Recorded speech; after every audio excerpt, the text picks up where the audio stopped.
Hello fellow coin collectors, this is Glenn back with another coin video, and today we're going to do coins of the Sudan dinar.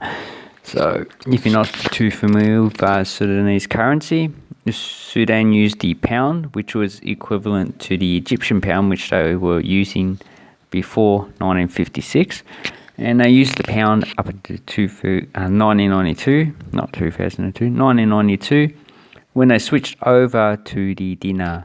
And then again, as part of the peace agreement in 2007, they switched over back to the pound, which are both countries actually use now, even though their currencies are different. But Sudan still uses the coins from the second series of pound. So this is actually the dinar series, and this was because the government at the time wanted to Arabize and Islamitize the country a lot more. But if you've read anything about Sudan, at least the southern half of the country is pretty much either Christian or indigenous religious beliefs. They call it animists, but they're all different types of religions that are lots of ethnic groups like the Dinar and the Dinka, which are actually the main protagonists in the civil war. But this is not a political channel, this is a coin channel. So let's get on with the fun of coins.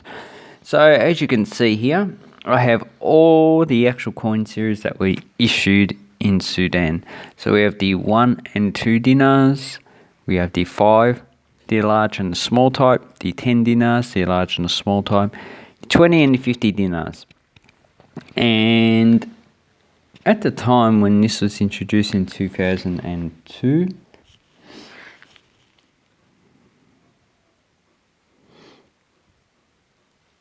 the same, so 200. Sorry, I'm just looking off a list here, and it's just a little bit confusing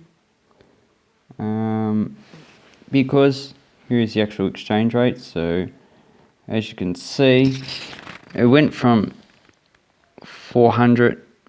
So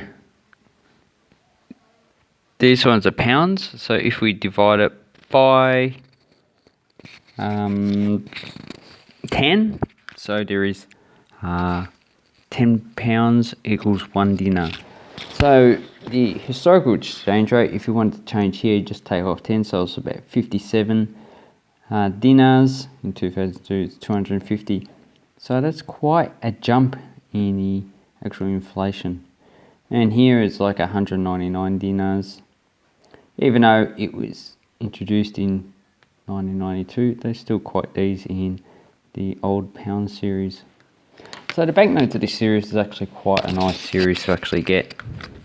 I've got the 100 pound, which I'll feature later on. I'll do some banknote videos later on as well. So if we have a look at the other side of the coin, first we'll just have a look at this coin. You can see that the quality of minting is actually pretty low. This one actually has a fingerprint mark. That's not by me, but this is what you want to avoid, these fingerprint marks. So you have to find some way to get it off. So this side just says Bank of Sudan.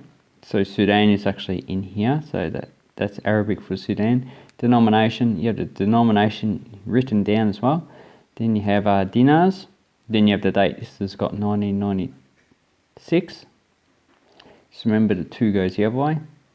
And 1317. I keep on getting mixed up with it. That's a 7 or 8. 1317 and 1318.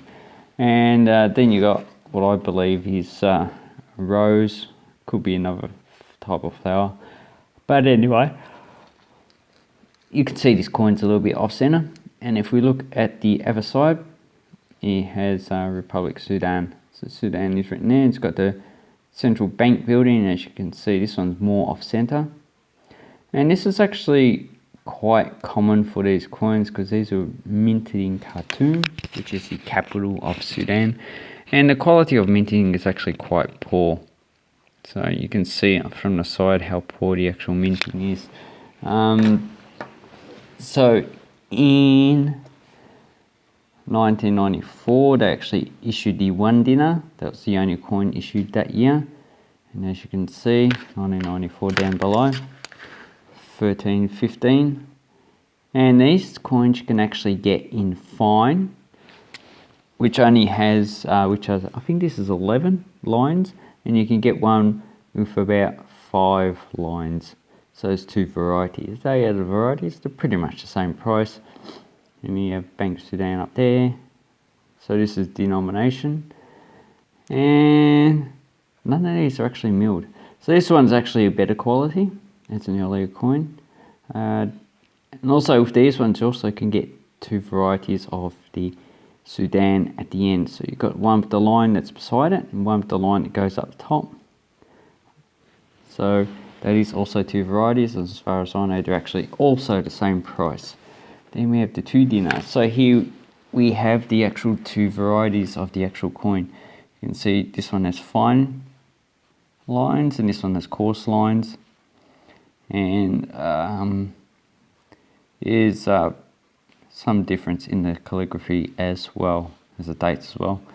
So that is a nice coin. They're both plain, and as you can see, these are actually better quality coins. So let's have a look at the other denominations. Then we have the 5 dinars, the 2 different types. So this one is from 1996, date's down there. This one's from 2002. And this is because devaluation kept on reducing the actual currency. And they're pretty much the same.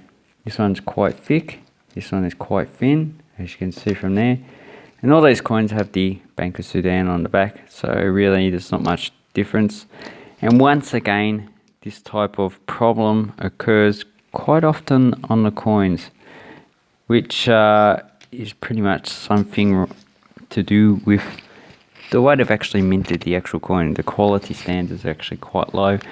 I'm not surprised, because at this time Sudan actually had sanctions, and that actually would have reduced the capabilities of the mint to get materials, but not only that, also people to actually come in and work for the Bank of Sudan in minting their coins. So here's the other one from 1996, should I say, and another one from 2002. And it's a 10 dinar, so a big coin and a small coin, and once again has a Bank of Sudan on the back, so it's a nice coin. And also, as before, there's 2 types of Sudan as well, the one with the line going up and the line on the side. And the highest denominations I have here are in copper and nickel. So the other coins, the 1 and 2 dinars, are actually in brass plated steel. The 5 and 10 large coins are also, they're just in brass, as well as the small coins are actually in brass. So there's a copper nickel, which is actually quite a bit more expensive than the coins. So there's a 20 dinar, 50 dinar, and as you can see, this is a 5, this is a 0. So don't get confused. In Arabic, that's not a dot and that's not a 0, that's a 5, 0. Here is 2, as you can see, 2 goes backwards, that we think of. And here is the 0, so that's 20. And this is dated 1999, 2002. And there's a curious thing about this coin. The 20 actually has more of a problem than the other coins. So let's have a look at close up. You can see the problem with it. So you can see this jumps out, so it's like lumpy around here. I think this might be a problem with the actual die, so probably, or some people might think, but me, I think it actually there's a problem with the actual metal flan, because you see that the inscription's been impressed okay, where it actually has a, so this is a normal relief of the metal, but where there's excess metal, there's been a problem with actually the imprinting of the image. And as you can see, dots pretty much disappear over there. So, could be the metal, but some people might think it's actually the actual die. So it's a nice coin. And I'm not too sure of how common that is, but errors actually make the coin more valuable than the actual normal coin. And if we look at this one also has some problems with it, but it's hard to show up with this light. So has problems like with the 20, and this is actually the highest denomination that they issued in coin form. The rest were actually just banknotes. So in summary, these were the coins they actually used in the mid to late 90s. So the 1, 2, 5 and 10 are actually big brass coins, brass plated steel and brass. Then they issued a 20 dinar in 1999. So from 1999 to 2002 you would have used these coins. Then they got rid of the large coins of the 5 and 10 dinar in 2002, and they issued a 50. And I'd say based on the exchange rate, they actually would not have used the 1 and 2 dinars because really they're only like 0.1 of a cent. If it's 250, 25, 2.5, so actually 0.8 of a cent. So really they wouldn't have probably circulated. So from 2002 to 2007, these are the coins you would have used in Sudan, and all in Arabic with no recognition of any other ethnic group. So anyway, I'd like to say thank you very much for watching my video. It's a bit long, but oh well, that's just the way I am, and I hope that you enjoy coin collecting. I'll leave a link down below to eBay's Sudan, and these coins you can probably pick up for about between $5 and $10 each. They're really not too expensive, but yeah, if you're into Sudanese currency, then you need to get a set of these coins. Thank you very much and have an awesome coin collecting time. Bye bye.